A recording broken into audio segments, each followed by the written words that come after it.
The Selfish Path to Romance. Download Chapter 1 for free at drkenner.com. What happens if your son comes home, 15-year-old son comes home and says, "Mom, can I see a shrink?" So here's a question from Jeanette. "Hi, Dr. Kenner. My 15-year-old son, Brian, asked me if he could see a psychologist for his anger. He said, I get so angry so quick. I think I have a mood problem, Mom. He's an excellent, well-rounded child who's been in the gifted program since first grade. He plays football, basketball, and track, and he seems happy 95% of the time. He almost no problems with this kid.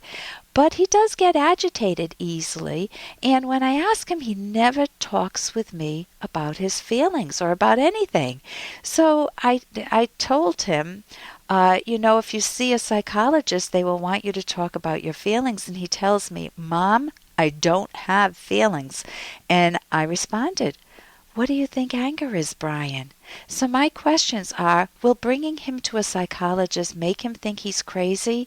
And the second question, why does he not want to talk to me or express feelings? Jeanette, it is so impressive that your very bright, well-rounded 15-year-old is aware that he has a problem and is asking for help. Usually it's the parents that drag the kids into therapy, so I think it's phenomenal that he's asking for help, and it sounds like he might be studying something in school or maybe Googling things, because for him to come up with the idea that he has a mood problem when he says he doesn't have any feelings, just anger, is great. It's great that he's seeking advice, and it sounds like he does have some initial knowledge. You don't want him to have wrong knowledge. I think if he went to a cognitive therapist, it would never hurt him.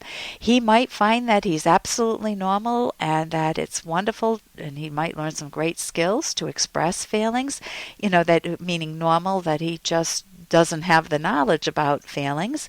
He might find that he is quite repressed. That's what we call it when we bottle up feelings. Your head is about to explode, but I'm a good person. I don't say anything. I don't tell her what I'm thinking. I don't let people know how sad I'm feeling. I just put on that frozen smile that I have practiced for so long. We call that repression, and repression has a funny effect on any of us.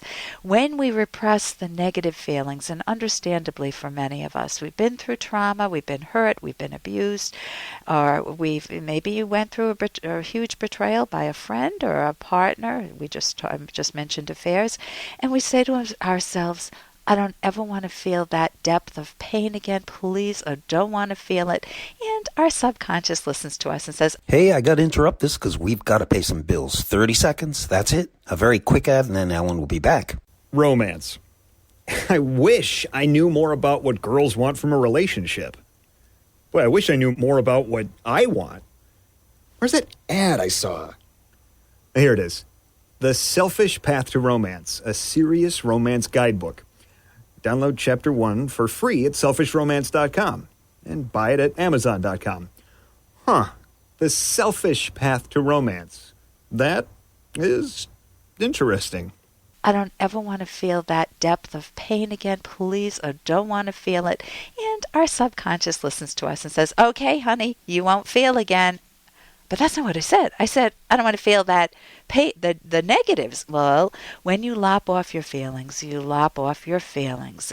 Your mind isn't able to just cordon off negative feelings. It cordons off your response to all your values. So if your son can learn to do the detective work, when he can ask himself questions with a therapist. When do I get angry? Who is around me? What type of a situation provokes it? When don't I get angry? What are my strengths? Any good therapist will help him focus on his strengths that he already has too. And anger is the emotion that said things are not fair. And of course, as a parent, you're wondering, what's not fair with my kid?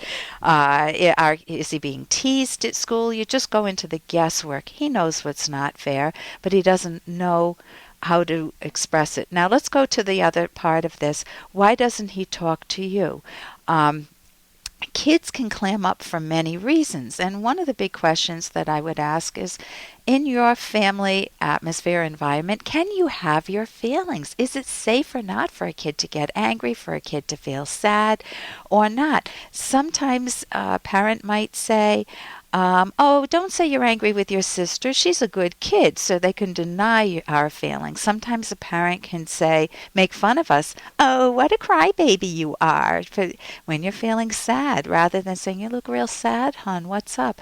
Sometimes a parent can yell at us for having feelings. Shut up, you brat. You don't know what you're talking about. Or no son of mine will ever cry. So it makes us afraid to have our feelings. And sometimes a parent can be smothering, over-involved, and so we don't want to share our feelings. If we say, I'm sad, a parent may say to you, oh, you poor, poor, poor thing. I know you weren't invited to the movie with your friends. Here, dear, let me call them. And man, I'm not going to share my feelings with her anymore. So you need to know the wonderful liberating effect of understanding feelings, how to express them, how to deal with people who are feeling crushers in your family. And you can look at your whole family. Is it safe to have feelings or not? And maybe a piece of your son's therapy might involve family therapy. There are many times when I've brought parents in to learn the same skills that I'm teaching the kids. Why not? It's wonderful to feel liberated in the area of feelings. For more Dr. Kenner podcast, go to drkenner.com and please listen to this ad. Here's an excerpt from The Selfish Path to Romance, the Serious Romance Guidebook by clinical psychologist Dr. Ellen Kenner and co-author Dr. Edwin Locke.